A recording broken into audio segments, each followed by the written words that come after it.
Terima kasih Tuhan. Kami bawa pujian dan penyembahan kami pagi hari ini Tuhan Yesus. Padamu Tuhan Yesus. Haleluya.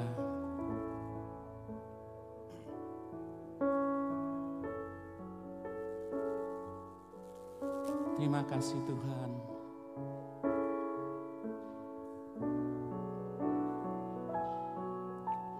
Pujian dan syukurku ku bawa padamu dengan rendah hati ku persembahkan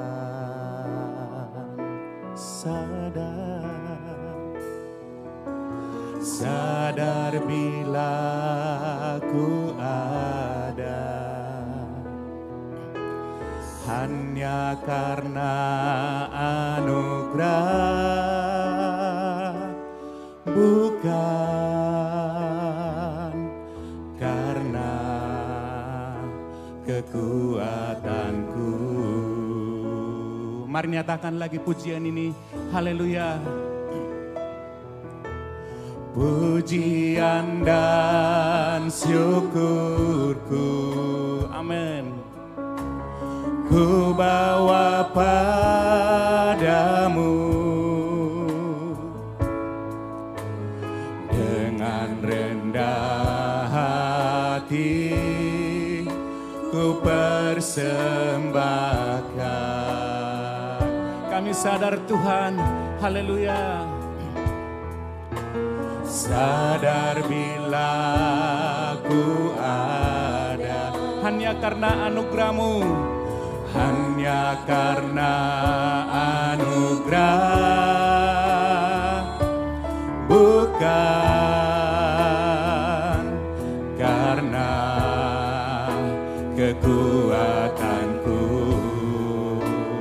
Mari angkat pujian, ku tahu Tuhan, haleluya. Ku tahu hidupku adalah penyembahan. Kau ciptakanku dalam kemuliaan-Mu. Ku tahu Tuhan, haleluya. Ku tahu hidupku berharga di mata-Mu, segenap hidupku persembahkan. Haleluya. Mari nyatakan lebih sungguh lagi. Pujian dan syukur. Mari kami bawa pujian kami Tuhan. Ku bawa padamu, amin, dengan rendah hati ku persembahkan. Sadarilah, haleluya. Sadar bila ku ada hanya karena anugerah, hanya karena anugerah, bukan karena kekuatan. Oh, mari angkat tanganmu, ku tahu Tuhan, haleluya. Ku tahu hidupku, amin, berhala penyembahan. Kau ciptakanku dalam kemuliaan-Mu. Ku tahu Tuhan, haleluya. Ku tahu hidupku berharga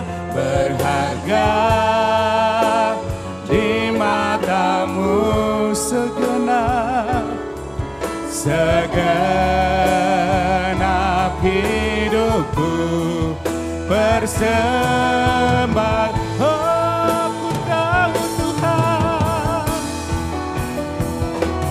ku tahu hidupku, amin, adalah penyembahan. Kau ciptakanku dalam kemuliaan-Mu. Ku tahu Tuhan, haleluya. Ku tahu hidupku berharga di mata-Mu, segenap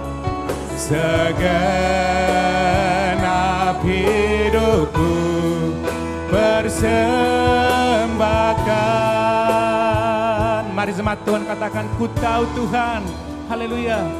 Ku tahu hidupku, amin, adalah penyembahan.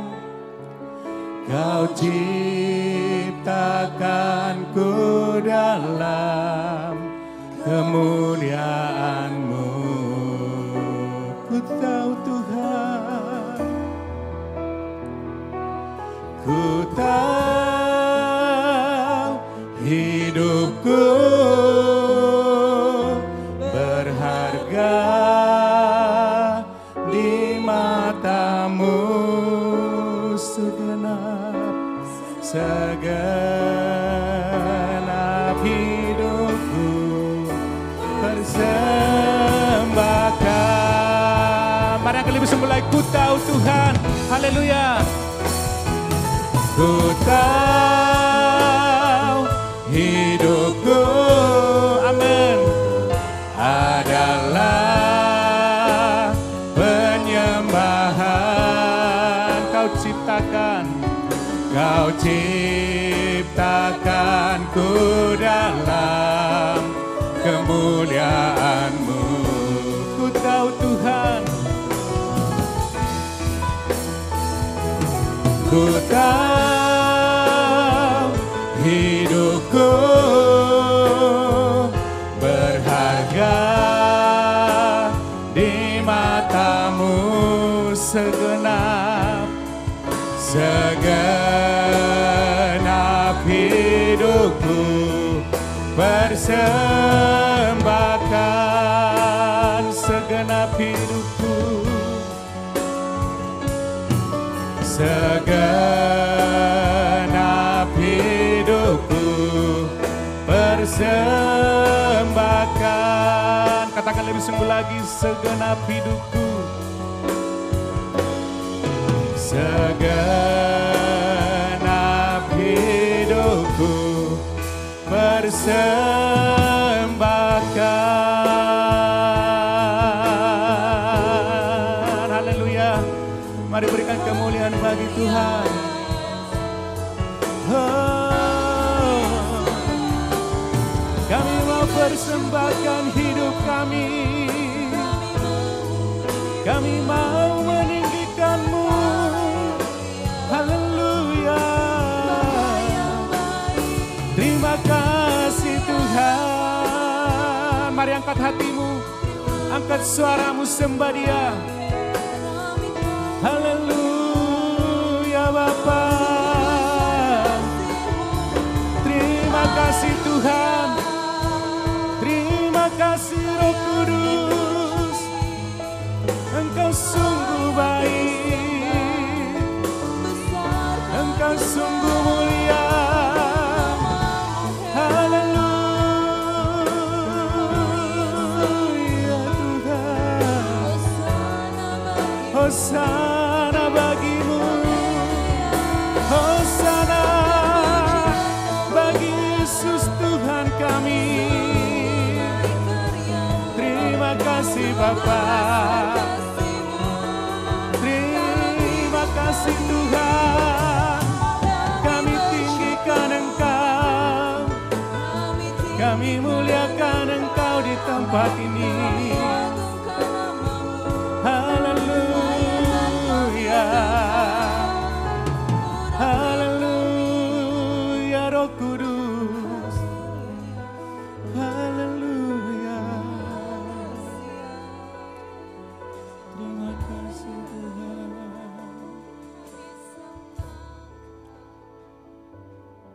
Terima kasih Tuhan. Kita tetap dalam sikap hati kita yang menyembah kepada Tuhan.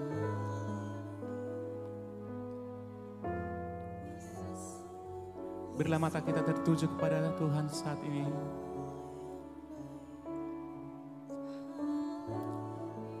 Bahwa kita berharga di mata Tuhan. Haleluya. Oh Yesus,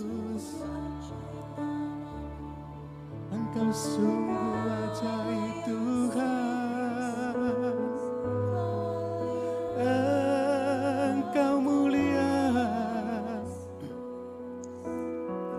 Engkau mulia, Yesus Tuhan kami. Kami tinggikan Engkau di tempat ini.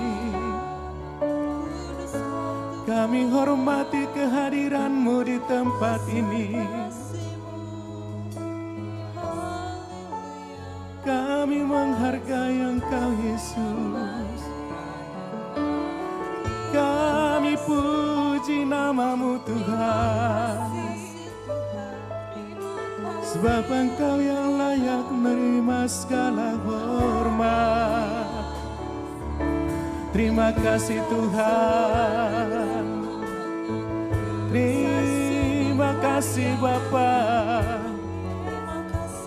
Ini hidup kami, ini jiwa kami. Kami memuliakan nama-Mu Tuhan. Sebab Tuhan baik. Sebab Tuhan baik.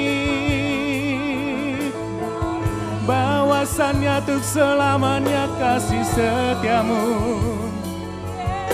Hormat pujian syukur bagi-Mu Tuhan. Haleluya. Haleluya Yesus Tuhan. Haleluya Bapa. Pulihkan hidup kami. Pulihkan hidup kami. Segarkan jiwa kami Tuhan. Segarkan jiwa kami. Haleluya Yesus. Terima kasih Bapa.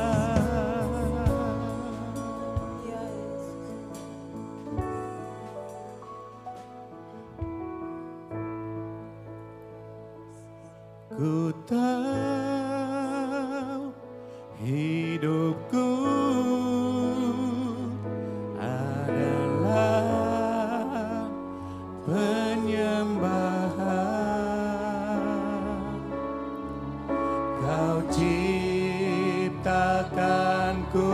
dalam kemuliaan-Mu. Ku tahu Tuhan. Ku tahu hidupku berharga, berharga di mata-Mu. Segenap hidupku bersembah. Sedang jemaat Tuhan untuk bangkit berdiri. Haleluya. Ku tahu, mari angkat tanganmu di hadapan Tuhan. Haleluya. Ku tahu hidupku adalah penyembahan. Kau ciptakanku dalam kemuliaan-Mu. Ku tahu Tuhan. Ku tahu hidupku berharga, berharga di mata-Mu. Segenap, segenap hidupku bersembahkan. Segenap segenap hidupku persembahkan. Katakan sekali lagi, segenap hidupku, segenap hidupku persembahkan. Mari berikan sorak-sorai, berikan kemuliaan bagi Tuhan kita. Terima kasih Tuhan, terima kasih Bapa Allah kami yang baik. Kami berikan hidup kami Tuhan, kami mau persembahkan untuk guna hormat kemuliaan bagi nama-Mu Tuhan Yesus Kristus. Terima kasih Bapa, dan sebentar kami akan bersorak-sorai memuliakan Engkau Tuhan. Bebaskan roh kami Tuhan, berikan kegirangan sukacita yang baru pagi hari kepada kami untuk kami memuji Engkau Tuhan Yesus. Di dalam nama Tuhan Yesus Kristus kami siap untuk meninggikan Engkau. Yang percaya katakan amin, haleluya. Kita masih tak berdiri, mari lihat lirik kanan kiri saudara, berikan senyum. Kalau belum senyum, haleluya, lirik lagi, haleluya, terpujilah Tuhan. Kita akan bersyukur pagi hari ini, kita akan datang ke bait Tuhan. Datanglah, haleluya. Bersyukurlah, sebab Tuhan Yesus baik bagi kita. Berikan kemuliaan bagi Tuhan kita.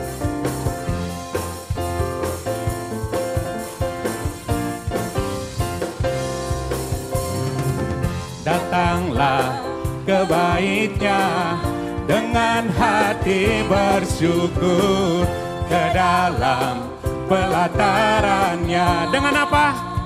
Dengan hati bersuka rasakan, dan lihatlah betapa baiknya Tuhan bagi yang berlindung padanya. Akan bersorak-sorak, akan bersorak-sorak. Hey, bersyukurlah, amin, kepada Tuhan, sebab Ia baik, sebab Ia baik, bawasannya untuk selamanya.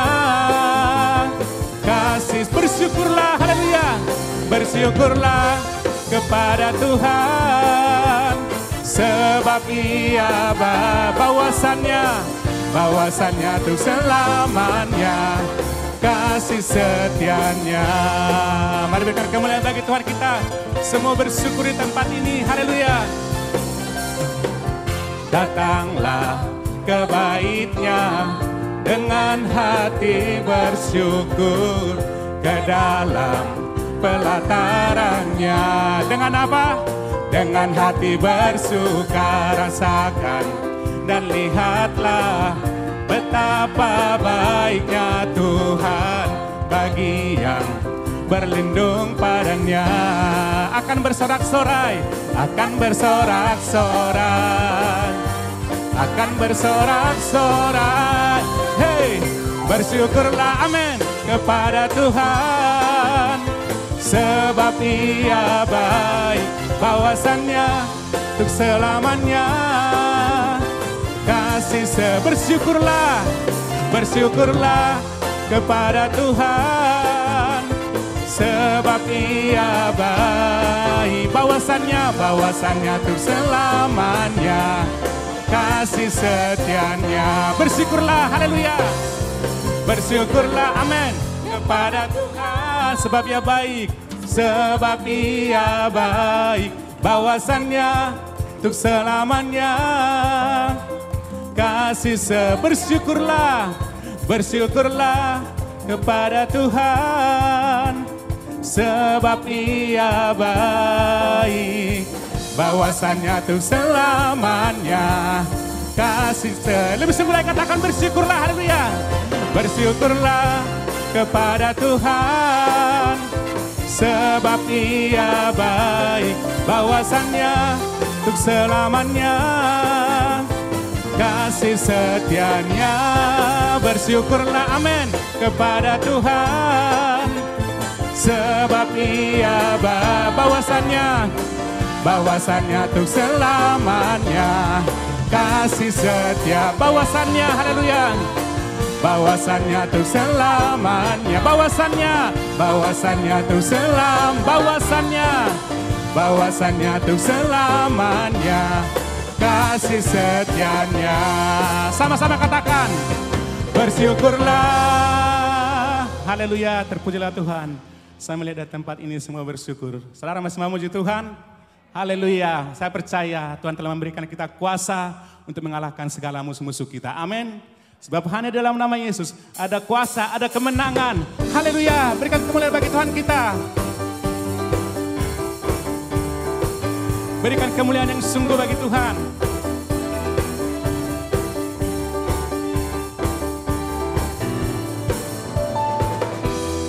Firman-Mu, kebenaran-Mu, amin. Itulah kekuatanku, iman dan keadilan menjadi perlindunganku. Ku tahu lawanku tak berkuasa atasku, di dalam nama-Mu ku pegang kemenangan. Semua haleluya. Sebab itu ambillah senjata Allah di dalam kuasa namanya. Amin. Dan kan ku injak-injak iblis di kakiku di dalam kuasa nama. Sebab itu haleluya. Sebab itu ambillah senjata Allah di dalam kuasa namanya. Dan kan ku injak-injak iblis di kakiku di dalam kuasa namanya. Haleluya, berikan kemuliaan bagi Tuhan kita.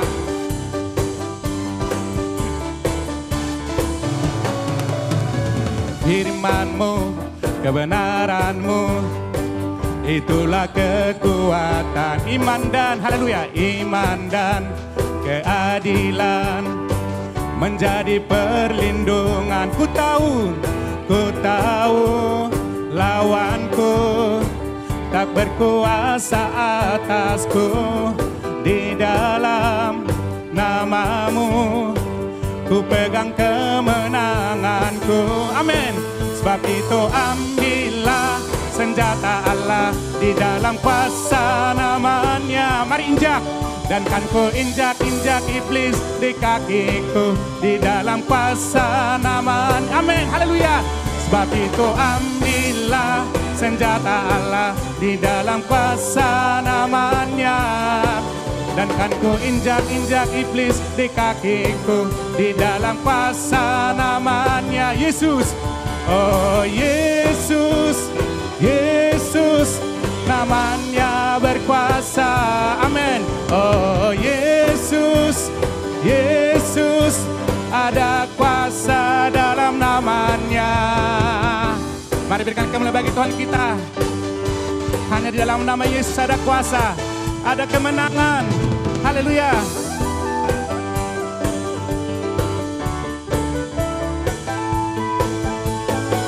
Sebab itu ambillah senjata Allah di dalam kuasa namanya. Dan kan ku injak-injak iblis di kakiku di dalam kuasa. Lebih sungguh lagi, haleluya. Sebab itu ambillah senjata Allah di dalam kuasa namanya.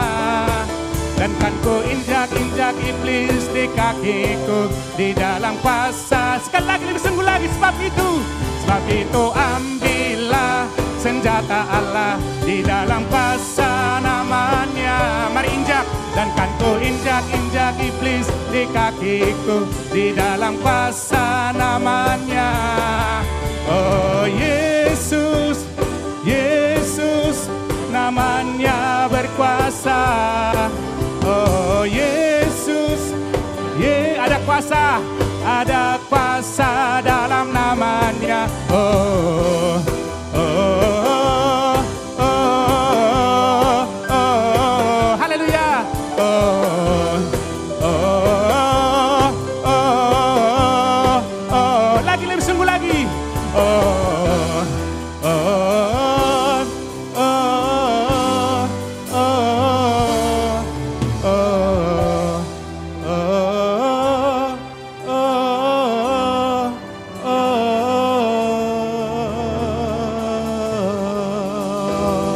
haleluya, berikan kemuliaan bagi Tuhan kita. Hanya di dalam nama Tuhan Yesus ada kuasa, ada kemenangan bagi kita semua yang percaya. Haleluya. Terpujilah Tuhan. Silakan duduk Bapak Saudara. Kita masih tetap dalam sikap hati yang menyembah kepada Tuhan. Kedamaian, ketenangan di dalam dunia ini hanya dalam nama Yesus yang kita temukan. Haleluya. Tetap kita rasakan kasih-Nya. Karena hanya bersama dengan Yesus, hati kita tenang dan damai.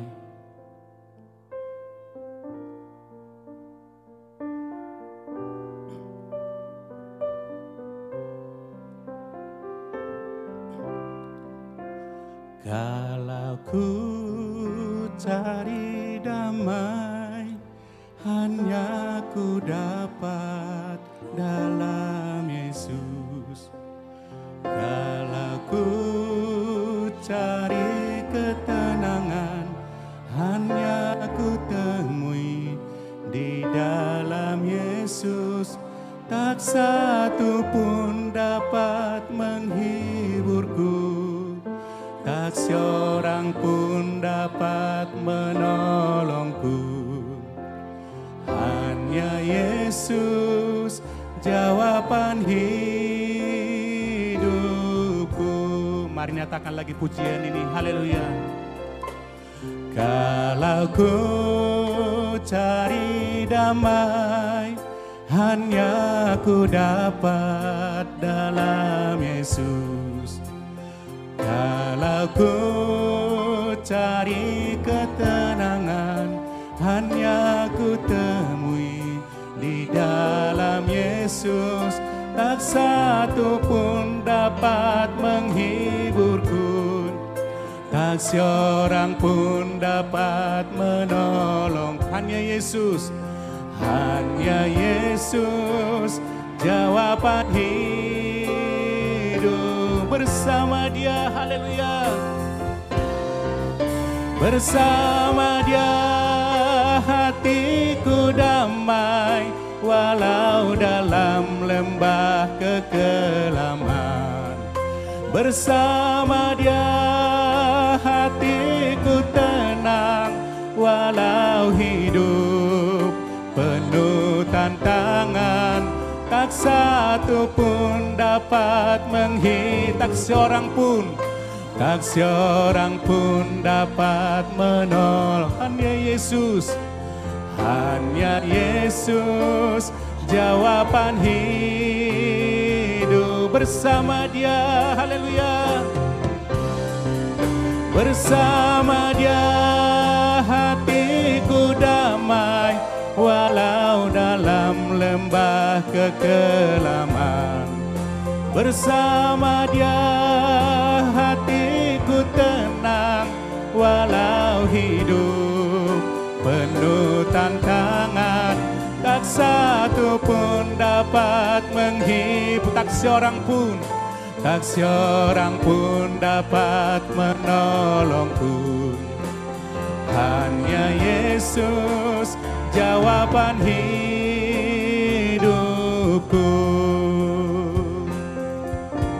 Mari kita lebih dalam lagi. Kalau ku cari damai, hanya ku dapat dalam Yesus. Kalau ku cari ketenangan, hanya ku temui di dalam Yesus. Tak satu pun dapat menghiburku, amin. Tak seorang pun dapat menolongku. Hanya Yesus jawaban hidup. Mari kita angkat tangan kita bersama Dia, haleluya.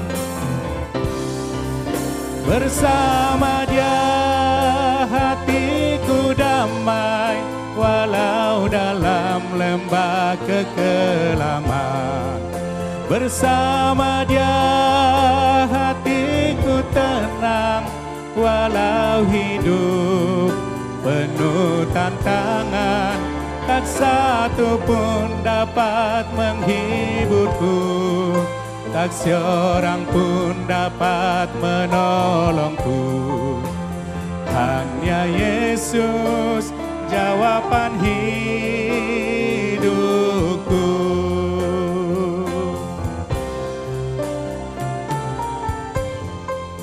berkat Tuhan. Ini yang menjadi doa kita saat ini di hadapan Tuhan. Hanya dalam Yesus kita mendapatkan kedamaian dan ketenangan. Yesuslah jawaban dalam hidup kita. Haleluya.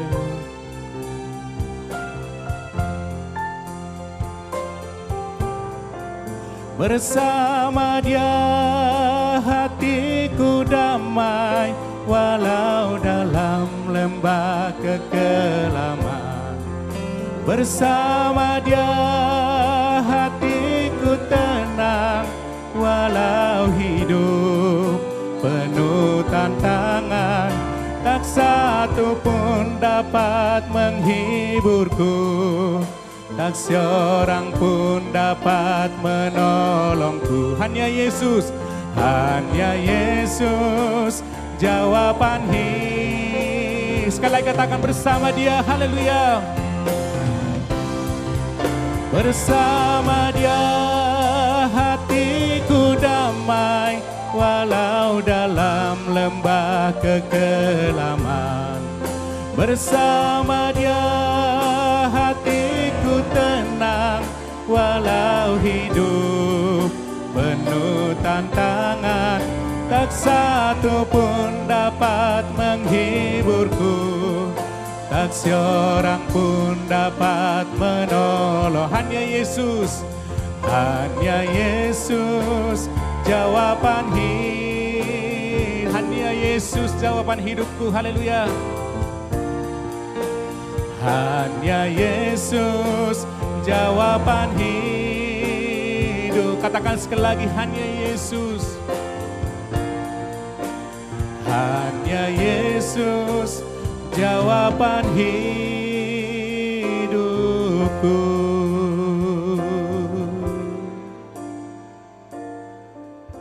Kami serahkan kepada yang bertugas.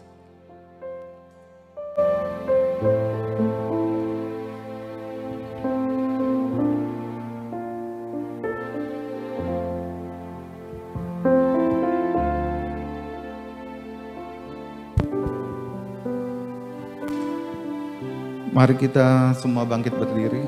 Kita mau berdoa syafaat bersama. Terima kasih Tuhan buat pagi ini Tuhan. Kami sudah memuji, memuliakan nama Tuhan di tempat ini. Kami tahu Tuhan, kami boleh ada sebagaimana kami ada saat ini Tuhan. Ini semua oleh kebaikan-Mu Tuhan. Kami mau bersyafaat bersama Tuhan untuk bangsa dan negara kami Indonesia Tuhan. Ya Tuhan, mencurahkan berkat atas bangsa dan negara kami Indonesia ini Tuhan. Dari Sabang sampai Merauke Tuhan. Kami tahu Tuhan, Indonesia penuh kekayaan alam yang luar biasa Tuhan. Sumber daya, air, mineral yang sangat banyak Tuhan. Kami percaya Tuhan, semua ini berkat anugerah Tuhan yang luar biasa atas Indonesia Tuhan. Kami yakin dan percaya Tuhan melalui pemimpin yang sudah terpilih Tuhan, Bapak Presiden kami Tuhan, boleh memanfaatkan, mengelola sumber daya tersebut Tuhan dengan secara bijaksana Tuhan. Mengelola dengan baik dan benar Tuhan, sesuai dengan aturan yang ada Tuhan. Kami percaya Tuhan, terlebih sumber daya nikel yang berlimpah-limpah di Indonesia ini Tuhan, boleh dimanfaatkan sebesar-besarnya untuk kemakmuran bangsa dan negara kami Tuhan. Kami percaya Tuhan, dengan investasi yang ada saat ini Tuhan, yang sedang dikelola Tuhan, semuanya mendatangkan kebaikan bagi bangsa dan negara kami Indonesia Tuhan.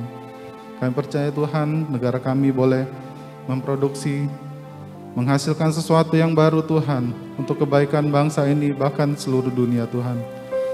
Kami tidak dimanfaatkan untuk sebagai konsumen saja Tuhan, tetapi Indonesia boleh berperan aktif Tuhan, berkembang Tuhan untuk menjadi negara yang maju Tuhan. Melalui BUMN yang ada Tuhan, semuanya boleh fokus untuk mendatangkan kebaikan bagi bangsa dan negara kami ini Tuhan. Terlebih Tuhan, bukan hanya BUMN saja yang bekerja Tuhan, tetapi pihak swasta, UMKM yang ada Tuhan, boleh bersinergi, berkolaborasi Tuhan, untuk mendatangkan kebaikan bagi bangsa dan negara kami Indonesia Tuhan. Terima kasih Bapak, terima kasih Tuhan. Kami juga mau berdoa Tuhan buat Bapak Kapolri kami Tuhan yang baru Tuhan. Kami tahu Tuhan, Dia anak Tuhan yang sudah Tuhan pilih Tuhan untuk memimpin kepolisian di negara kami Indonesia ini Tuhan.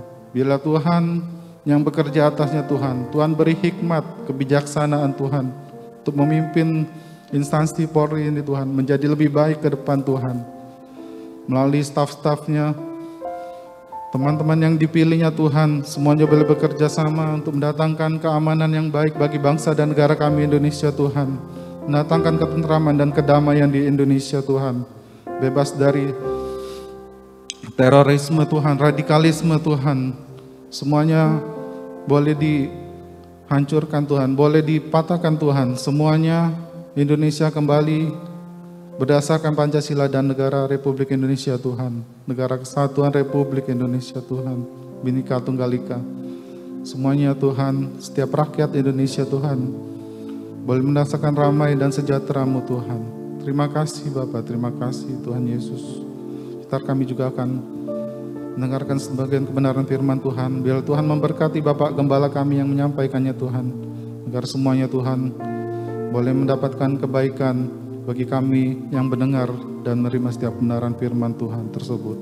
Dan kami juga boleh menjadi pelaku-pelaku firman kami, firman Tuhan tersebut Tuhan. Terima kasih Bapa, kami mengucap syukur dalam nama Yesus. Amin.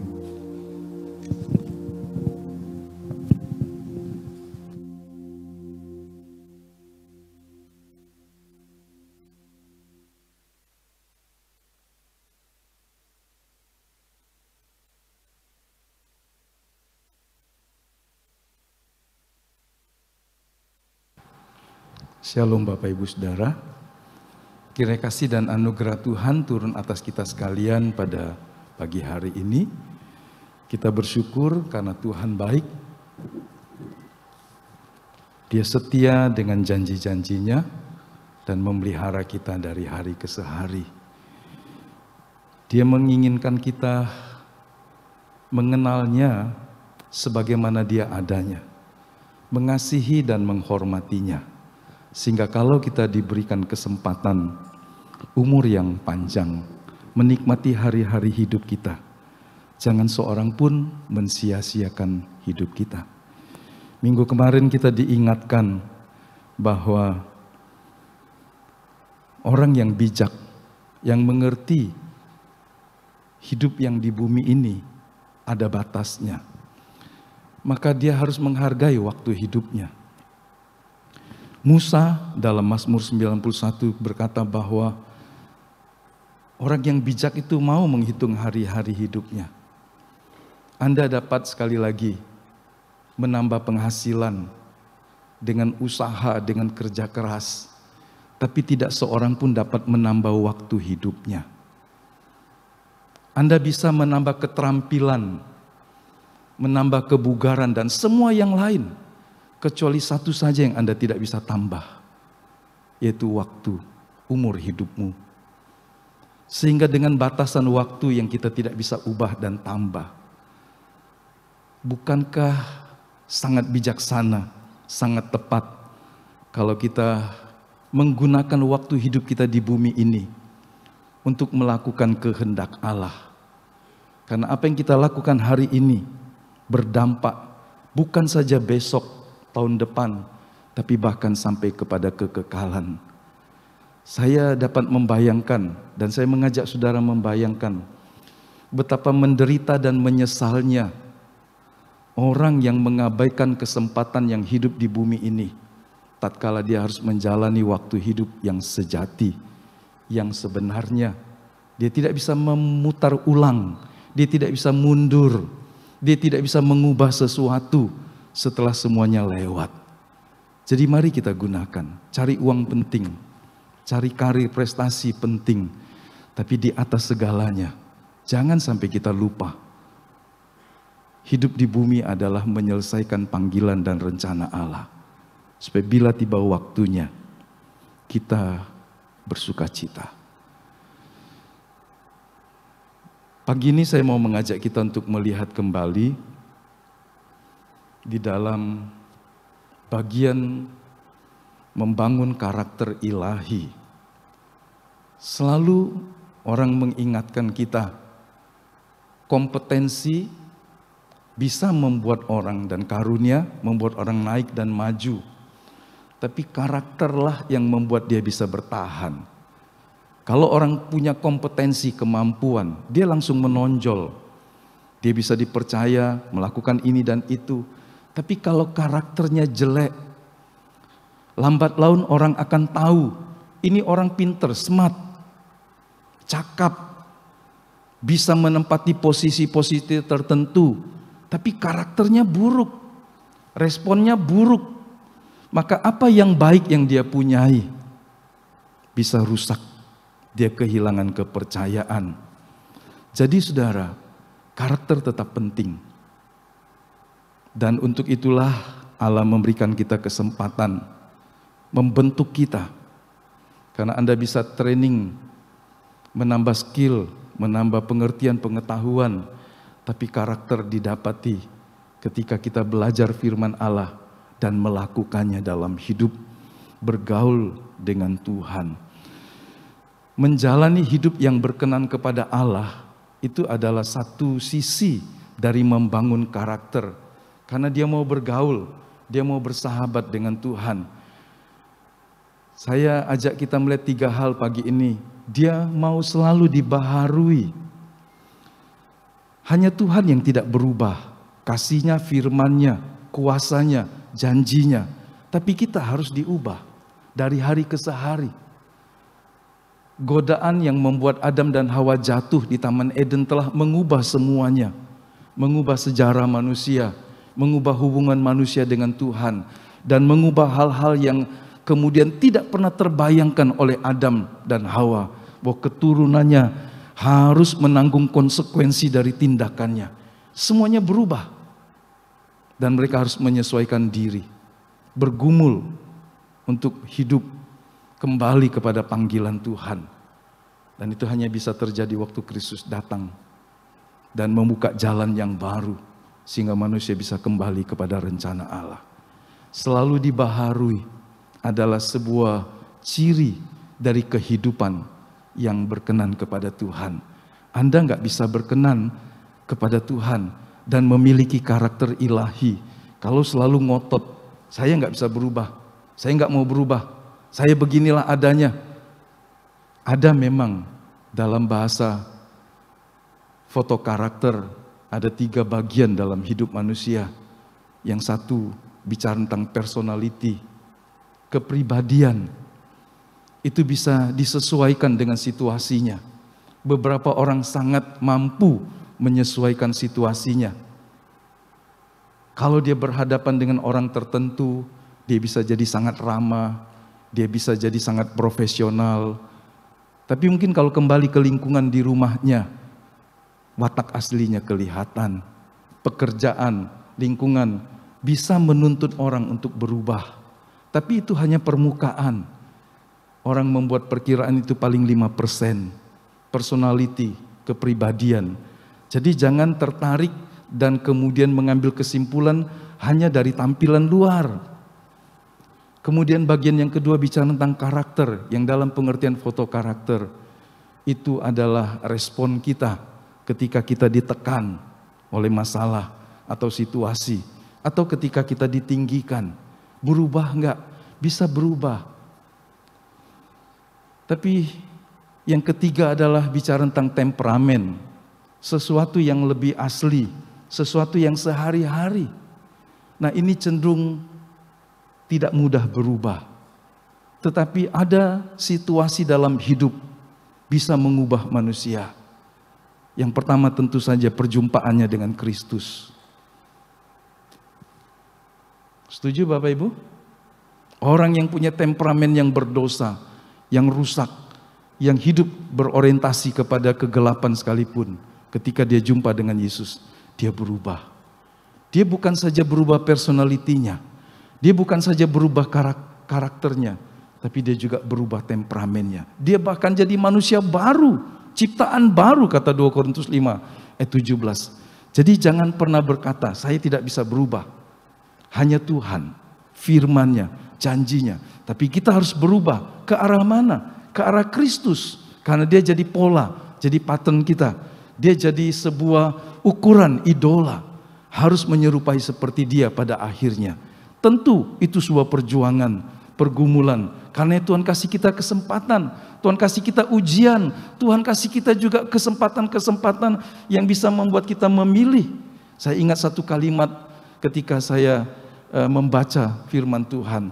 Allah menarik diri dari Hizkia dan hendak melihat bagaimana dia meresponi situasinya. Dia seorang yang disertai Tuhan. Dari umur 25 sampai 39 tahun. Semua yang dia buatnya berhasil dan diberkati Tuhan. Bahkan dia termasuk satu manusia langka yang ketika berdoa, Tuhan menambahkan umur 15 tahun. Ketika vonis Tuhan datang padanya. Dan ini pun menjadi sebuah diskusi yang menarik. Apakah Tuhan pribadi yang seperti manusia yang pelin-pelan, atau karena kekuatan doa, atau karena Tuhan punya rencana yang lain. Ketika Yesaya datang dan berkata, siap-siap kau akan mati. Tapi sebelum Yesaya keluar dari istana, dia masih di pelataran tengah. Tuhan mengubah. Tuhan berkata kepada Yesaya, pulang kasih tahu, aku akan kasih kau 15 tahun. Kenapa? Karena Hizkia berdoa. Tentu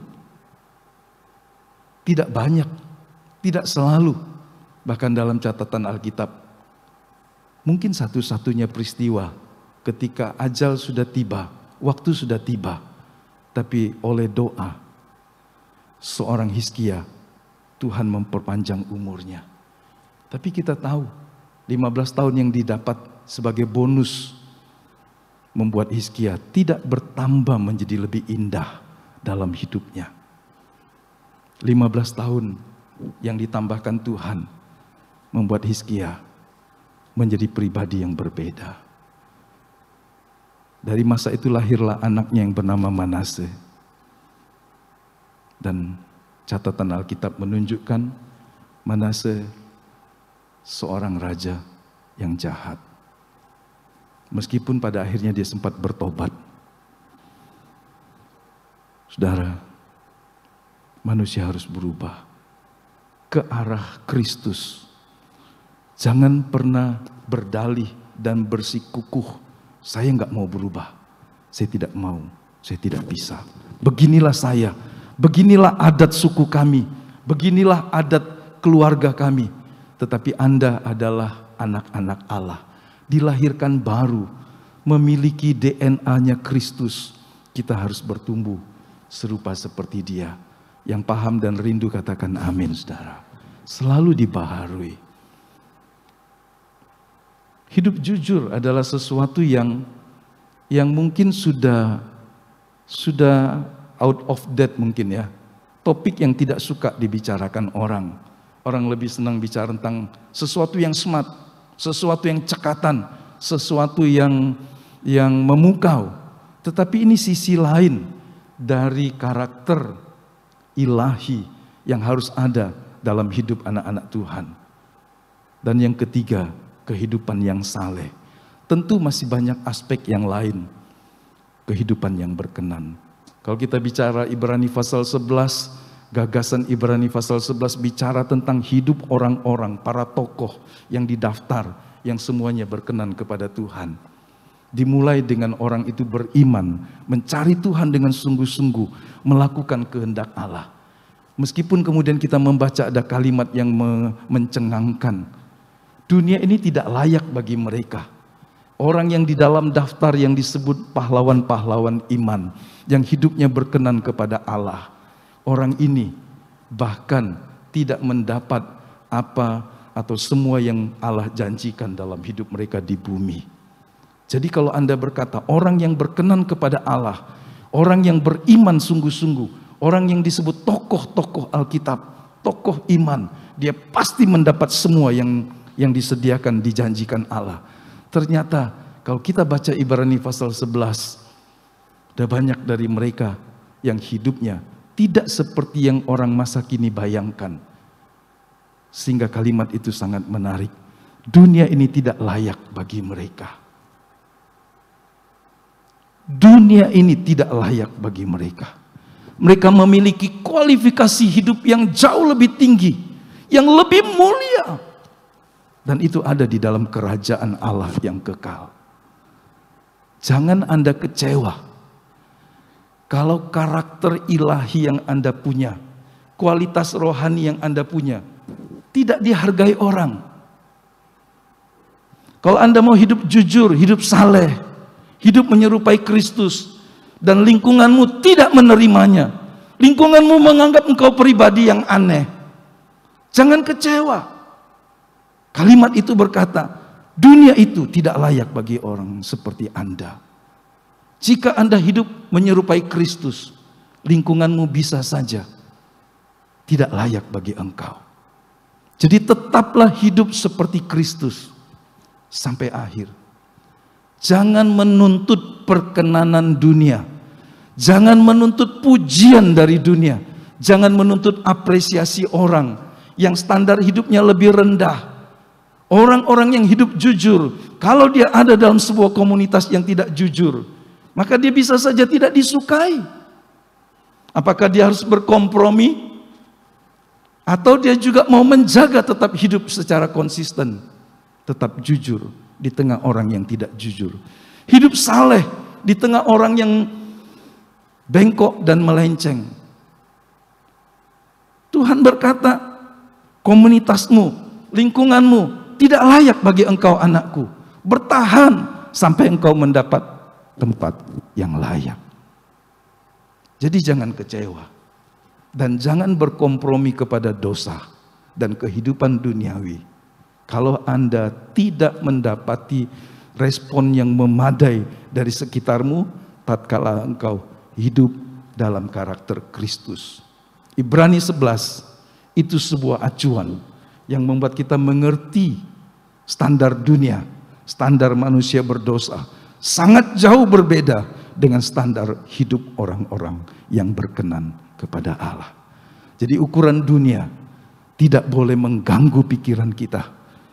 Ukuran dan standar dunia tidak boleh membuat Anda kehilangan arah untuk menjadi serupa seperti Kristus. Selalu dibaharui, hidup jujur, hidup saleh. Itu satu sisi dari banyak sisi yang juga tidak kalah pentingnya. Nah, orang berkata, pembaharuan pikiranmu itu juga ditentukan oleh apa yang kau lihat. Kalau Anda hanya lihat hal yang buruk, maka yang buruk itu bisa masuk dalam pikiranmu. Anak muda atau kita semua yang melihat hal-hal yang tidak baik terus menerus, maka yang Anda lihat bisa merusak pikiranmu. Apa yang kau pikirkan?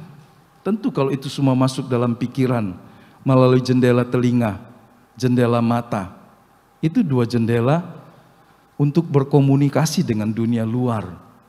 Mata kita melihat, telinga kita mendengar. Itu akan masuk ke pikiran kita dan turun ke hati. Apa yang Anda katakan itu suatu respon dari apa yang ada di dalam kita.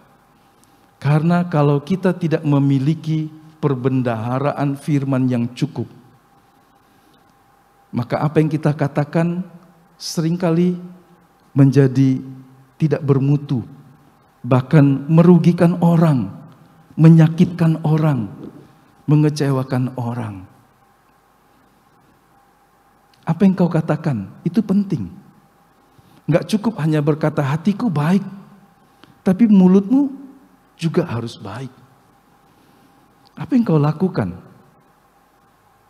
itu juga sesuatu yang menjadikan apa yang tersembunyi di dalam bisa nampak keluar. Jadi apa yang kau dengar, apa yang kau lihat, apa yang kau pikirkan akan muncul menjadi apa yang kau katakan dan apa yang kau perbuat. Dan Tuhan ingin membaharui pikiran kita, karena itu menjadi sebuah dapur yang penting. Manusia baru dalam Kristus Yesus, dia harus menanggalkan manusia lamanya. Jaraknya terlalu panjang atau maskernya yang pendek, jadi copot terus. Harap Bapak Ibu tidak terganggu dengan tangan saya. Menanggalkan manusia lama Itu satu cara. Dan ini bukan bagian Tuhan. Ini bagian saudara. Yang menanggalkan manusia lama bukan Tuhan. Tuhan tidak akan melakukan bagian yang memang sepenuhnya tanggung jawab saya, tanggung jawab saudara.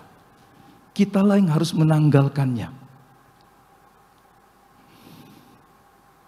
Kitalah juga yang harus mengusahakan perubahan hidup dengan pertolongan dari Roh Kudus yang ada di dalam kita.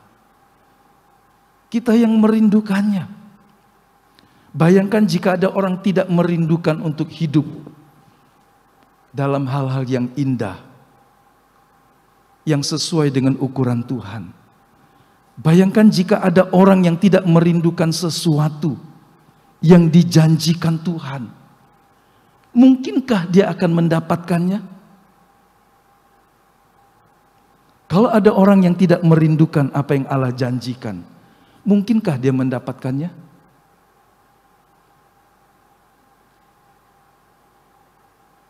Ya, begitu? Mungkinkah? Mungkin saja, tapi sulit. Kalau dia sendiri tidak merindukannya, kalau sendiri dia tidak menginginkannya, bagaimana dia bisa memperolehnya? Jika dia sendiri tidak mau berubah, tanggung jawab siapa? Ada orang bertahun-tahun jadi Kristen, tidak mau berubah. Bagaimana orang seperti ini bisa menjadi saksi bagi lingkungannya? Kesaksian wanita Samaria menggemparkan kota itu. Karena orang tahu persis, ini seorang wanita yang punya reputasi yang tidak baik. Tapi sejak dia jumpa dengan Yesus, dia bercerita tentang hal-hal yang luar biasa. Dan di kemudian hari, wanita Samaria ini menjadi seorang misionaris ke Afrika. Meskipun sebelumnya dia ditantang, meskipun sebelumnya dia diancam, tapi apa yang dia dapati dari perubahan hidup yang luar biasa. Karena dia mau berubah, Roh Kudus menolong dia. Seorang yang beranggapan kepuasan seksual adalah segala-galanya, berubah menjadi manusia yang menjadi puas di dalam Kristus.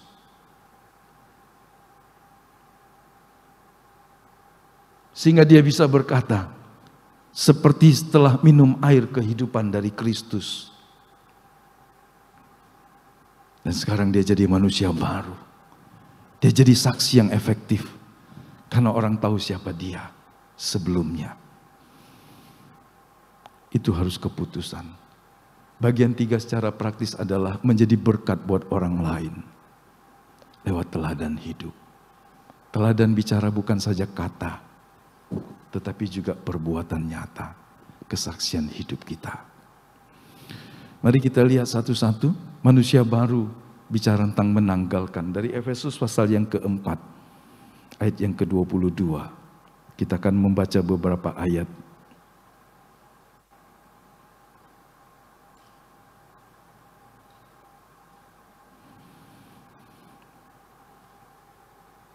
Efesus pasal yang keempat, ayat 22.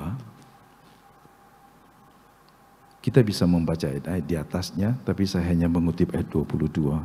Yaitu bahwa kamu berhubung dengan kehidupan kamu yang dahulu harus menanggalkan manusia lama yang menemui kebinasaannya oleh nafsunya yang menyesatkan. Jadi kalau orang tidak mau menanggalkan manusia lamanya, dia seperti orang yang kemana-mana berpakaian jubah yang kotor.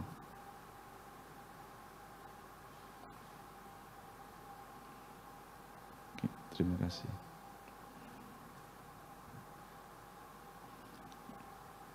Itu nanti seperti moncong, ya, N95 ya. Ya. Mungkin tidak copot lagi.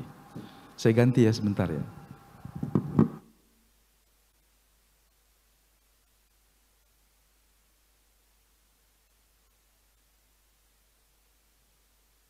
Oke, terima kasih. Lebih press.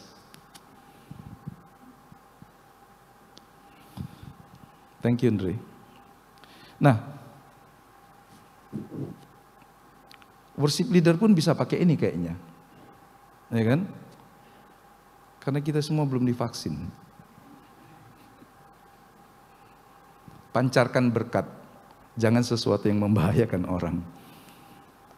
Nah, jadi seperti orang pakai jubah yang bau, yang kotor, yang kalau orang menyentuh dia bisa tetanus secara rohani. Maka bagaimana mungkin dia betah pakai jubah seperti itu kemana-mana? Dia harus menanggalkannya. Orang sering mengumpamakan Bartimeus. Dalam semua keadaannya, ketika dia mendengar Yesus lewat, dia tidak bisa melihat, tapi dia bisa mendengar. Waktu Tuhan akhirnya berkata, panggil dia. Dan Alkitab membuat catatan yang penting.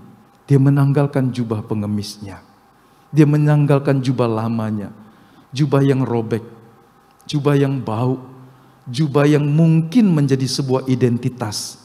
Dia seorang yang punya ketidakmampuan dalam ekonomi, dalam hal yang lain karena buta. Tapi sekarang dia mau matanya tidak buta lagi. Dia harus menanggalkan semuanya. Bagaimana orang yang matanya bisa melihat dengan jernih, tapi dia masih tetap pakai jubah pengemis. Itu sebuah hal yang kontradiktif. Itu sesuatu yang tidak cocok. Orang bilang matamu melek, kau bisa melihat. Kenapa kau pakai baju dengan identitas seperti orang yang buta? Karena dengan identitas sebagai orang buta, dia merasa boleh mendapat belas kasihan, mendapatkan sesuatu tanpa bekerja dengan hanya mengulurkan tangannya saja. Tetapi orang berkata, karena matamu melek, kau harus lakukan sesuatu yang sesuai dengan indera yang sudah dipulihkan. Dia berpikir seperti itu. Kalau dia mau melek, dia harus lepaskan jubahnya. Dia tidak lagi boleh mengasihani dirinya sebagai pengemis yang tidak mampu melihat, yang karena tidak mampu melihat tidak bisa bekerja, yang karena tidak bisa bekerja tidak mendapat penghasilan. Bartimeus sadar, dia lepaskan jubahnya. Sebab dia ingin sesuatu yang baru. Paulus dalam bahasa yang lain kepada jemaat di Korintus berkata, kita harus menanggalkan manusia lama kita, supaya kita bisa mendapatkan kemah yang baru. Karena kita tidak bisa mendapat dua-duanya. Jadi manusia lama, kalau orang bertahan dengan cara hidup yang lama, dia akan menjumpai kebinasaan. Ingatlah istilah sederhana, tubuh seperti pabrik dosa. Selama kita hidup dalam tubuh ini, selalu ada potensi, selalu ada kemungkinan untuk kita jatuh dalam dosa, untuk kita berbuat dosa. Kita masih punya mata yang bisa melihat keindahan. Kita masih punya telinga yang senang mendengar hal yang menarik. Kita masih punya sesuatu yang ada di dalam diri kita yang bisa connect ketika hal-hal yang merangsang dosa muncul dalam mata maupun lewat telinga kita. Bisa kembali membangkitkan mesin-mesin yang mungkin setelah sekian tahun tidak aktif karena kita telah bertobat. Sehingga pertobatan adalah sebuah sikap setiap hari sepanjang umur hidup kita. Jangan pernah bertahan pada sebuah titik. Saya sudah bertobat 20 tahun yang lalu. Saya sudah tinggalkan manusia lama saya. Tapi tiap-tiap hari kita harus diperbaharui di dalam roh dan pikiran kita. Ayat 23, supaya kamu dibaharui di dalam roh dan pikiranmu. Bagaimana orang bisa berubah menjadi manusia baru kalau yang lama dia tidak melepaskan? Kita nggak bisa menangkap dua hal yang bertentangan. Anda tidak bisa hidup dalam terang dengan memelihara kegelapan.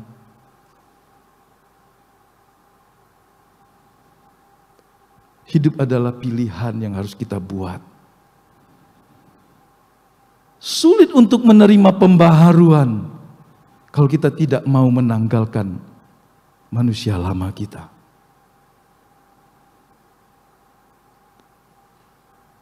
Lima hari dalam 2 minggu, saya dan istri belajar tentang behavior.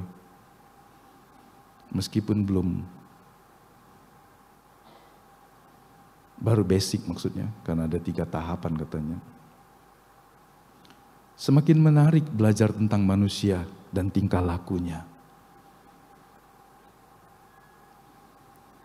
Ada perilaku yang karena orang itu sendiri merasa ini baik-baik saja.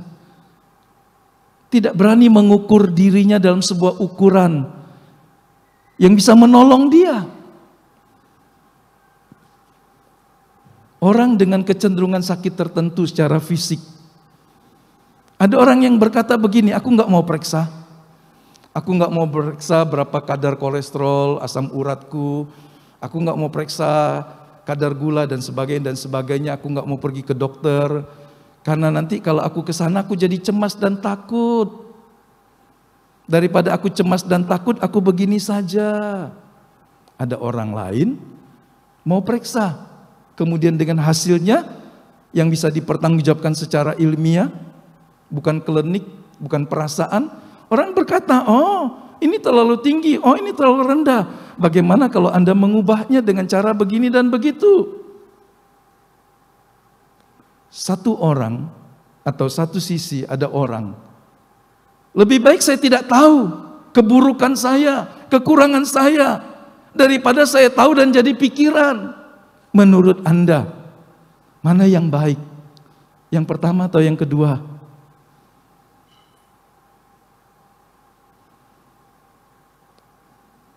Yang di rumah bisa kasih tunjuk nggak? Sudah bisa? Belum? Yang pertama atau yang kedua Bapak Ibu? Yang kedua ya. Yang kedua. Iya, terima kasih. Yang kedua lebih baik pasti. Setelah tahu kita bisa memperbaikinya.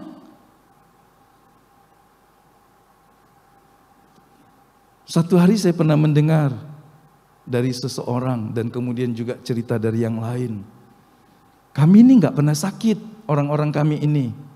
Tapi kalau sekali sakit mati katanya. Wih, saya pikir hebat juga ini orang. Dari kecil mau mandi air hujan, mau nggak pakai baju, mau apa segala sakit diamin aja. Maksudnya sekedarnya saja diobati, nggak terlalu pusing. Nanti ya dia tahan, kalau nggak tahan ya sakit, kalau nggak ya sakit ya meninggal. Nanti kalau udah dewasa nggak pernah mengenal mau check up, nggak pernah mau mengenal periksa diri tentang kesehatan dan sebagainya. Paling kalau sakit ya mati langsung. Saudara mau yang begitu? Tentu ini bukan sebuah kebenaran secara umum. Ini mungkin cuma 1-2 orang saja mewakili karena keterbatasan pengertian. Tapi saya mengajak kita melihat diri kita dalam terang firman Allah. Bukankah jauh lebih baik untuk melihat diri kita dalam cermin firman Allah? Daripada kita bilang, aku nggak mau lihat cermin, aku nggak mau lihat wajahku, tampilanku. Inilah aku apa adanya. Tuhan mau kita mengalami pembaharuan. Dan satu cara adalah menanggalkan manusia lama kita. Mengusahakan perubahan hidup dengan bantuan Roh Kudus. Hiduplah dalam kebenaran dan kekudusan. Mengenakan manusia baru yang telah diciptakan menurut kehendak Allah di dalam kebenaran dan kekudusan yang sesungguhnya. 2 kata kunci penting ini, kebenaran dan kekudusan yang sesungguhnya. Waktu Tuhan bicara tentang perzinahan, setelah ditanya tentang yang di atasnya perceraian. Maka Tuhan berkata, Musa berkata begini, kalau orang berzina, bla bla bla. Tapi aku berkata kepadamu, kalau seorang melihat orang yang berbeda jenisnya, dan kemudian dia tertarik, tergerak syahwatnya, dalam terjemahan yang lain, maka dia sudah berzina. Wah, ternyata hukum kasih, hukum perjanjian baru jauh lebih tinggi standarnya. Bukan hanya secara fisik, tetapi ketika pikirannya dan hatinya sudah menyimpang. Jadi kekudusan yang sesungguhnya juga sampai ke dalam pikiran dan hati kita. Karenanya apa yang kita lihat, apa yang kita dengar, itu penting untuk kita filter supaya tidak semua sampah masuk. Kita bisa menggunakan media sosial media, perangkat yang kita punya untuk membantu kehidupan kita. Saya sangat mengerti bahwa kita semakin hari semakin bergantung dengan perangkat itu. Karena orang bisa bekerja mencari uang. Orang semua punya catatan di dalamnya sana. Orang tidak lagi bawa agenda yang tebal. Orang cenderung tidak lagi bawa pena. Dan seterusnya. Orang andalkan handphone untuk mencatat semua. Dia jadi ATM pribadinya. Dia jadi asisten pribadinya yang mengingatkan jadwal-jadwalnya dengan membuat catatan tertentu. Betapa bergantungnya manusia modern dengan perangkat handphone. Tetapi apakah kemudian handphone harus mengubah kehidupan kita? Dalam arti kita kehilangan kebenaran dan kesucian yang sejati. Karena ketika dibombardir dengan semua konten yang kita dengan mudah membaca dan membukanya, kita akan timbul sebuah sikap permisif lama-lama. Karena semua ada di sana, semua orang melihatnya. Jadi itu sesuatu yang biasa saja. Apa yang dulu dianggap tabu, apa yang dulu dianggap terlarang, karena sudah begitu menjadi umum, orang kemudian berkata, biasa saja sih Pak.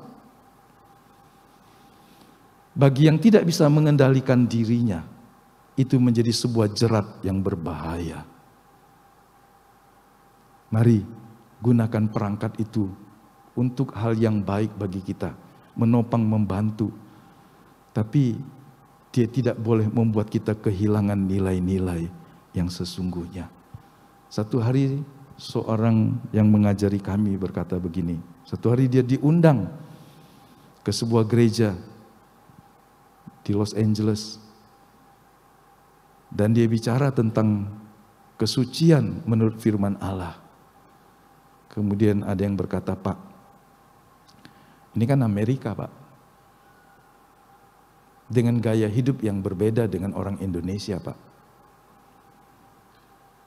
Bapak Ibu, apakah kesucian punya ukuran yang berbeda di negara maju dengan di negara yang lebih miskin? Di kampung dengan yang di kota besar? Apakah ukuran kesucian dan kebenaran yang sejati berbeda? Pengkhotbah ini, pendeta ini, dia sangat kaget. Dia bilang, oh begitu ya. Pola pikir yang dibentuk oleh apa yang dia lihat dan dia dengar sehari-hari bisa menurunkan standarnya. Saya ingin mendorong kita kembali kepada firman Allah, kesucian dan kebenaran yang sesungguhnya. Setuju Bapak Ibu? Oke. Ya, Bapak Ibu enggak setuju juga, itulah kebenaran. Tidak perlu Anda menyetujui. Mungkin pertanyaan saya, pahamkah begitu ya? Maukah melakukannya? Karena itu tidak butuh persetujuan Anda. Karena itu perkataan-perkataan yang menjadi ukuran Tuhan. Menjadi berkat buat orang lain lewat teladan hidup. Dan itu bisa dilihat dari perubahan. Mari kita lihat satu-satu ayat dari 25 sampai 32. Buanglah dusta. Karena orang bilang ada dusta putih. Ya kan? Memang memang Tuhan ajari kita cerdik dan tulus. Ini membuat kita bisa menjadi orang yang tidak selalu jadi seperti ember bocor. Tidak berdusta itu tidak berarti semua yang ada dalam pikiran dan hatimu, rahasia perusahaan, rahasia kantor, rahasia rumah tangga, Anda ceritakan semua. Ada wilayah yang Anda nggak perlu ceritakan karena Anda tidak wajib untuk menceritakannya. Kenapa Anda harus cerita tentang masalah rumah tanggamu? Kalau itu tidak membangun, kalau itu justru membuat orang lain menjadi lemah imannya. Kecuali Anda konseling. Kalau Anda curhat itu di Facebook atau di mana di status Anda, perlukah itu? Itu bukan hal yang membangun. Buanglah dusta bukan berarti bahwa kita menyimpan kebenaran. Ada hal-hal yang Anda nggak perlu ungkapkan di media atau di tempat umum kalau tidak ada hubungannya apa-apa. Kecuali Anda konseling sekali lagi, kecuali Anda berhadapan dengan orang yang tertentu. Orang pikir, oh saya harus nggak boleh menyimpan kebenaran Pak. Kalau kita bekerja, data bisa menjadi sebuah hal yang berharga dan mahal, dan Anda nggak boleh bocorkan. Kalau Anda bekerja di sebuah perusahaan dengan kompetisi yang ketat, Anda nggak boleh bocorkan itu. Karena data perusahaan menjadi sebuah rahasia.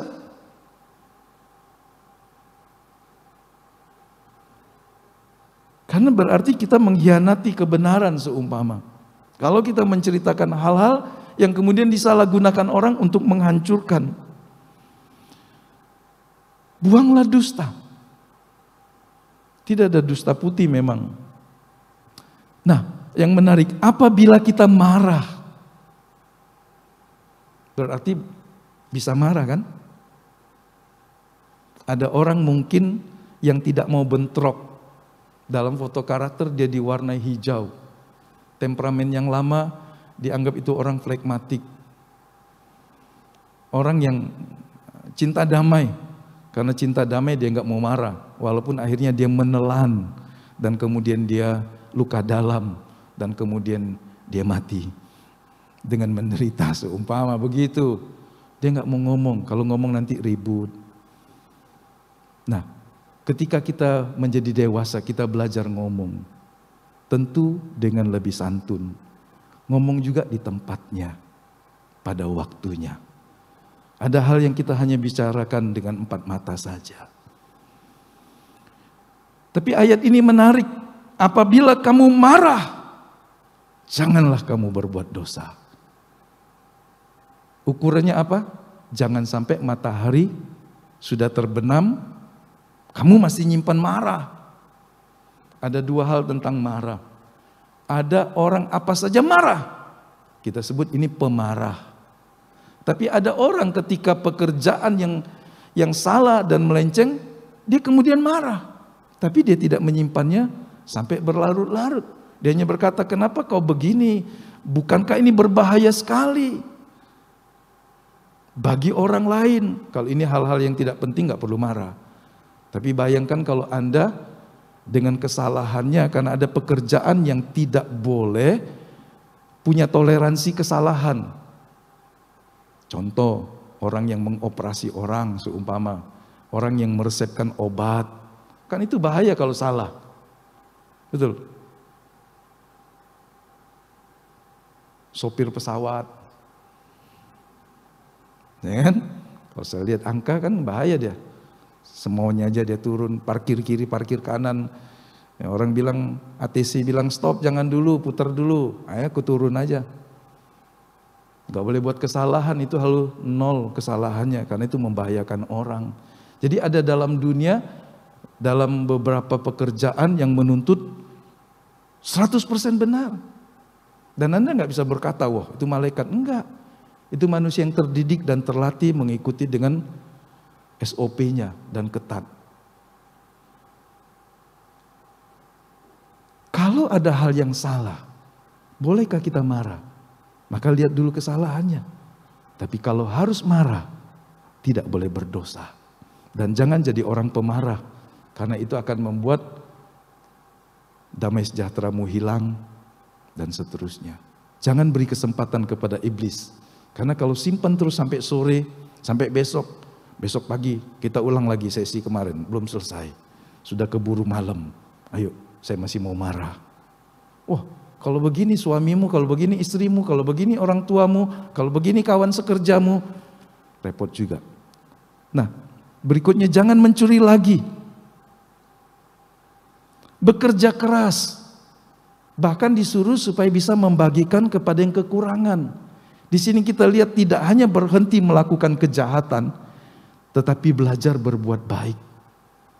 Karena kalau orang berhenti tidak melakukan jahat, tapi kemudian tidak tertantang untuk melakukan yang baik, berarti pertobatannya, pembaharuannya tanggung.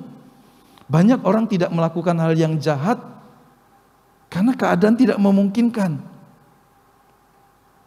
Pertobatan dan kelahiran baru, karakter ilahi bukan sekedar orang itu tidak lagi melakukan dosa, tapi dia mulai melakukan yang baik. Orang yang biasa melakukan hal yang salah, diajar, ayo bantu orang lain yang kekurangan. Dari mana caranya? Ya kau kerja. Bahkan kalau Anda membaca, kerja keras. Bukan sekedar bekerja keras supaya bisa menolong orang lain. Jadi kalau orang bekerja keras untuk apa? Oh, supaya aku senang mengumpulkan semua. Enggak, Alkitab berkata supaya engkau bisa menolong orang lain. Anda bisa baca ayat itu. Dan berikutnya, jangan ada perkataan kotor keluar dari mulutmu. Jangan bilang aku latah. Belajar menjadi teladan. Kalau hari ini kita bicara tentang yang baik, belum selesai kemudian mulut kita ngomong yang kotor lagi, maka itu sungguh jadi membingungkan orang, terutama yang dekat dengan kita. Jangan mendukakan Roh Kudus. Kalau sikap tidak mau diperbaharui, itu sungguh menyedihkan Roh Kudus.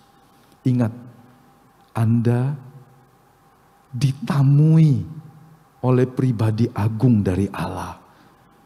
Dia sedang tinggal di dalam dirimu.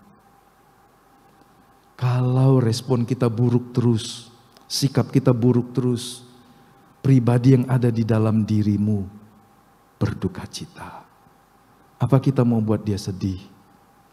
Ada orang berkata, aku berjanji gak mau buat bikin sedih orang tuaku. Aku mau berjanji gak mau lagi bikin sedih temanku. Ini pribadi yang lebih agung dari ibumu, bapakmu, temanmu.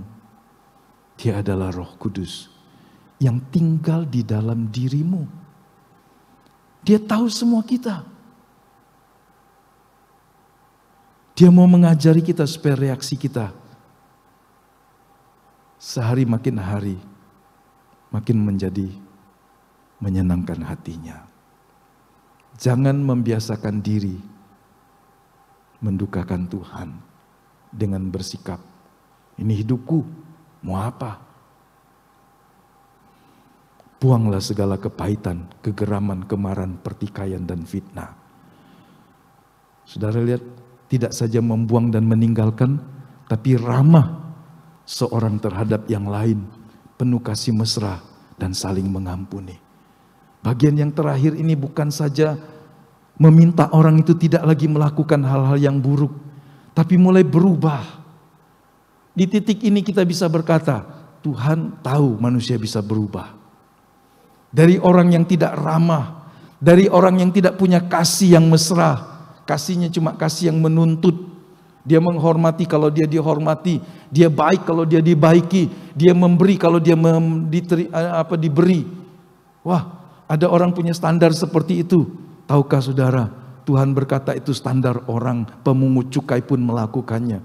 Bahkan kita berkata preman yang tidak tahu kebenaran pun melakukannya. Buatlah baik dengan preman yang paling bengis sekalipun.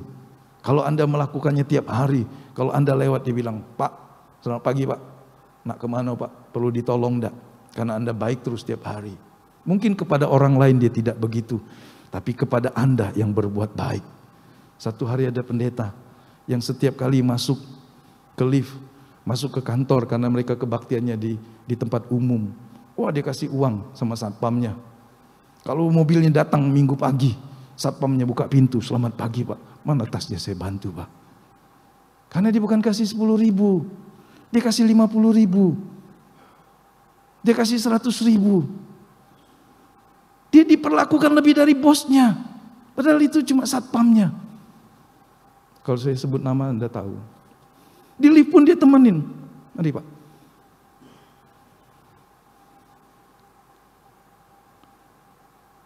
Saya bukan bilang saudara, hanya cuma contoh. Ketika orang dibuat baik begitu, orang rasanya sungkan kan? Bagaimana kalau orang Kristen hanya mau berbuat baik kalau orang itu baik ke dia? Saya baru mau mengampuni kalau dia mengampuni saya. Saya baru mau mengasihi dia kalau dia mengasihi saya. Atau saudara tetap berkata, saya ini anak Tuhan. Tuhan mengajari saya seperti dia. Meskipun dia jahat, saya harus baik kepadanya. Walaupun tidak mudah.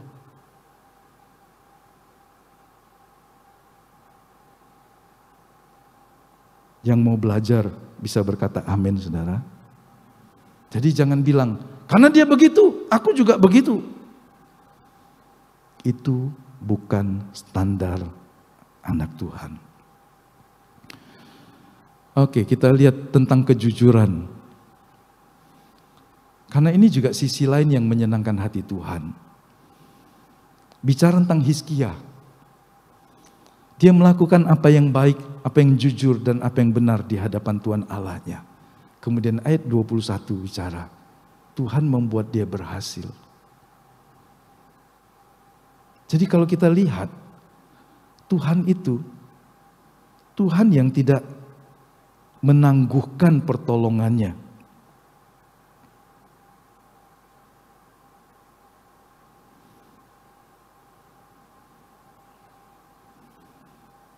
Semuanya itu ayat 21 bagian terakhir. Dilakukannya dengan segenap hati sehingga segala usahanya berhasil. Dia memulainya dengan baik. Mencari Tuhan. Mengagungkan Tuhan. Melaksanakan Taurat dan perintah Tuhan dan seterusnya.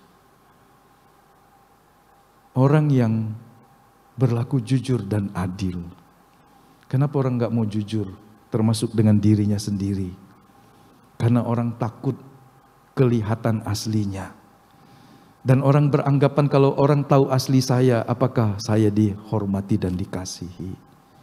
Rasa takut tidak diterima seringkali membuat orang tidak jujur, termasuk dengan dirinya. Belajarlah jujur dengan diri sendiri, jujur dengan orang tua, jujur dengan pasanganmu kalau ada pasangan, jujur dengan sesamamu. Kalau dengan orang terdekat saja Anda enggak jujur, bagaimana orang lain mengharapkan kejujuranmu? Belajar jujur. Dan kalau ada orang jujur di depanmu, Anda kemudian jangan bikin dia jadi malu. Nah, ketahuan galau kau nih belang galau ya. Pantesan. Oi dengar oi, inilah Dioni no. Selama ini Dioni cak hebatnya, dia sekarang ini. Kamu nak tahu tak ceritanya? Sini. Wah, Anda nggak perlu buat begitu kan? Itu jahat. Kalau ada orang mau jujur dan curhat kepadamu, ya Anda terima dan berdoa. Belajar untuk berani jujur dengan diri sendiri dulu. Bahwa kita semua punya kekurangan.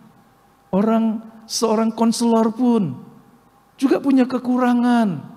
Hanya dia bisa membantu Anda untuk memperbaiki diri. Ada jalan keluar. Tapi bukan berarti seorang konselor, seorang pendeta tidak punya kekurangan. Semua orang punya kekurangan. Tapi belajar jujur. Ketika kita jujur, lebih mudah untuk kita hidup dan mensyukuri kebaikan Tuhan. Lah Tuhan tahu juga kok kita nih seperti apa. Makanya ketika Daud membahasakan, aku ini seperti debu saja, seperti cacing saja di depan Tuhan. Ada orang menghina, woi kita ini anak raja kok cacing. Pasti ada hal-hal yang membuat Daud waktu itu berkata, aku ini seperti nggak layak di hadapan Tuhan. Dan Tuhan tahu. Pribadi yang kedua yang kita tahu, Ayub. Tiada seorang pun di bumi seperti dia yang demikian saleh dan jujur, yang takut akan Allah dan menjauhi kejahatan. Kita tahu orang jujur dan saleh seperti Ayub tidak berarti dia tidak punya masalah. Justru masalahnya besar sekali. Tidak semua orang sanggup mungkin. Dan kalau berkata, saya sudah jujur kok saya susah. Kata pendeta, kata firman Tuhan kita harus jujur. Tapi dengan jujur saya justru jadi repot nih. Ketika kita melakukan yang benar, tidak berarti kita tidak menderita. Tapi Tuhan pasti membela dan menolongnya. Saudara lihat dalam Amsal 11, orang jujur itu beroleh perkenanan Tuhan. Orang jujur itu beroleh pembelaan Tuhan. Orang jujur itu beroleh peninggian dari Tuhan. Jadi, kalau kita melakukan firman Tuhan, tidak ada yang rugi. Bagian terakhir, hidup saleh. Karena jujur dan saleh adalah dua hal yang berdampingan. 2 Petrus pasal 2. Kalau kita baca, Tuhan sudah berikan kita semua yang cukup untuk hidup yang saleh. Oleh pengenalan kita akan Tuhan. Ayat yang keempat, supaya olehnya kamu boleh mengambil bagian dalam kodrat ilahi dan luput dari hawa nafsu dunia yang membinasakan dunia. Jadi mengapa kita harus hidup jujur dan saleh? Mengapa kita harus hidup menyenangkan Tuhan? Supaya kita luput dari kebinasaan. Jadi ujungnya sebetulnya, kalau kita menjalani hidup yang berkenan kepada Allah, semata-mata untuk kebaikan kita juga pada akhirnya. Yang paham, aminkan itu dan kita berdiri. Bukan untuk orang lain, bukan untuk siapa-siapa, tapi untuk kita sendiri juga. Haleluya.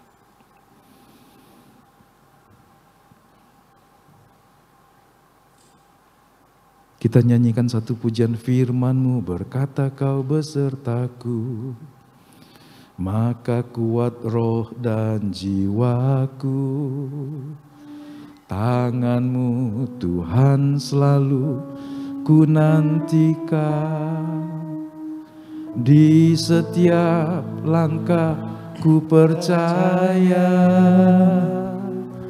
dengan sayap-Mu ku akan terbang tinggi di tengah badai hidup. Ku tak menyerah, Kau kekuatan dan perlindungan bagiku. Pertolonganku di tempat maha tinggi, ku mengangkat tanganku, aku berserah,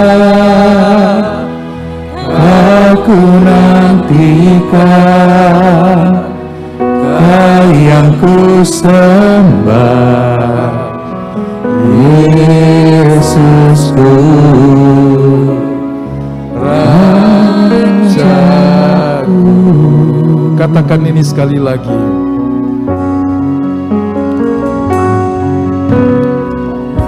Firman-Mu berkata kau besertaku. Haleluya. Maka kuat roh dan jiwaku.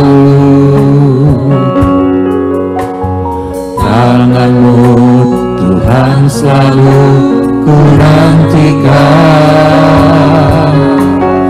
di setiap langkah ku percaya, dengan sayap-Mu ku akan terbang tinggi di tengah badai hidup. Ku tak menyerah, Kau kekuatan dan perlindungan bagiku. Pertolonganku di tempat maha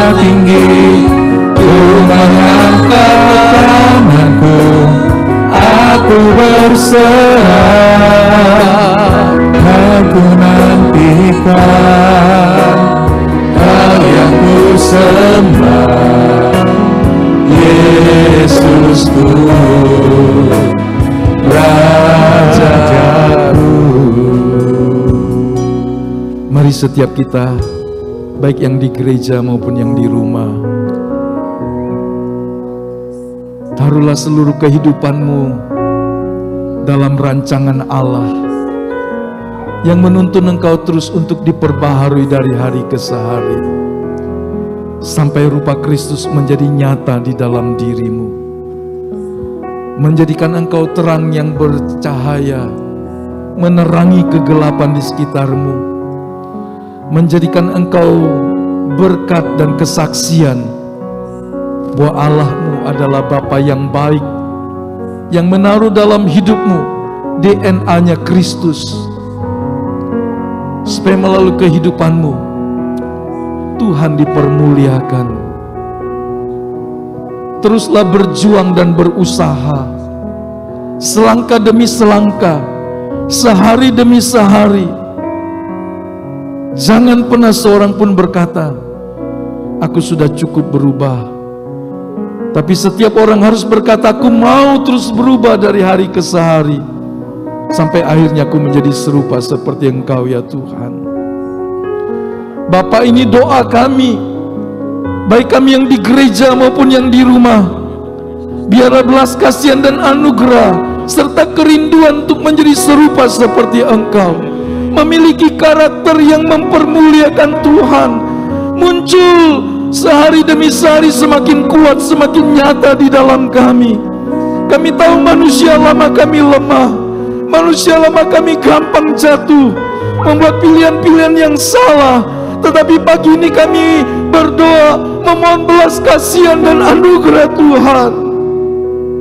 Tolong setiap kami Bapa, supaya reaksi kami, respon kami mencerminkan seorang anak Allah, anak-anak yang telah dibaharui, yang menjadi ciptaan baru dalam Kristus Yesus. Bagi keluarga, bagi lingkungan kerja kami setiap hari, bahkan di tengah orang-orang yang belum mengenal Tuhan, mampukan kami ya Tuhan. Ingatkan kami senantiasa Roh Kudus, berkat-Mu setiap kami, atas setiap kami pagi hari ini dan setiap hari.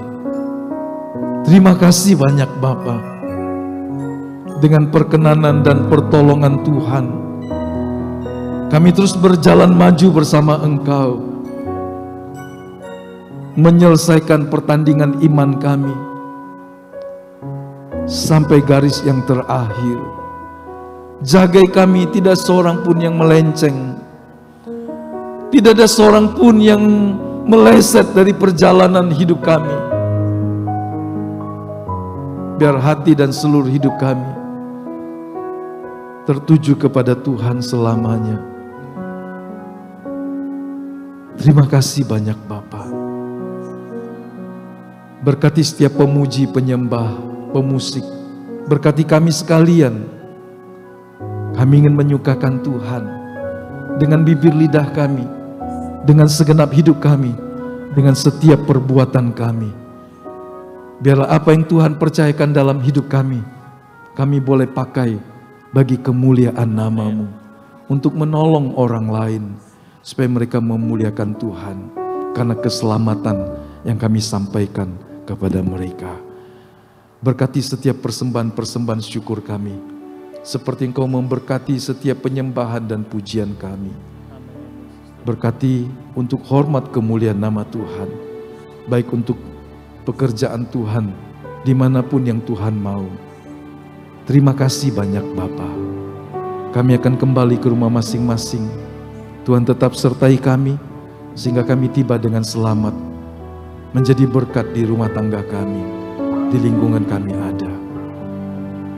Kekasih-kekasih Tuhan, terimalah berkat dari Allah Bapa, kasih karunia dari Tuhan Yesus Kristus, persekutuan penyertaan Roh Allah yang kudus melimpah atas hidup kita sekarang sampai selama-lamanya. Haleluya. Amin.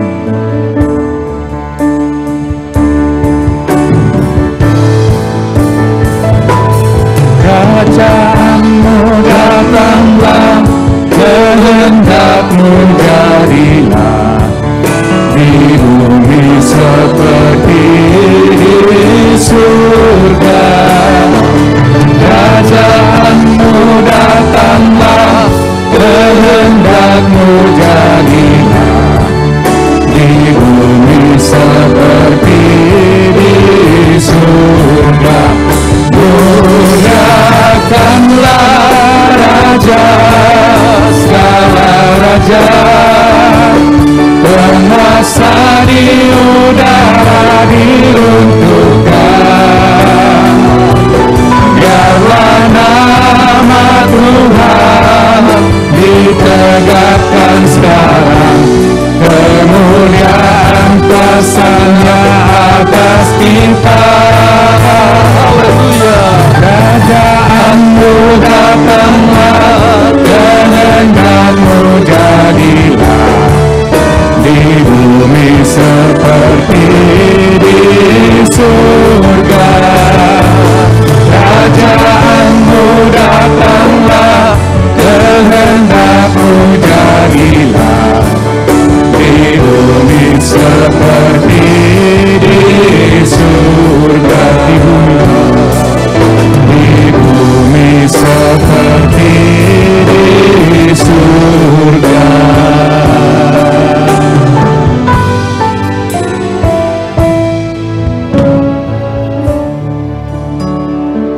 Silakan bersatu.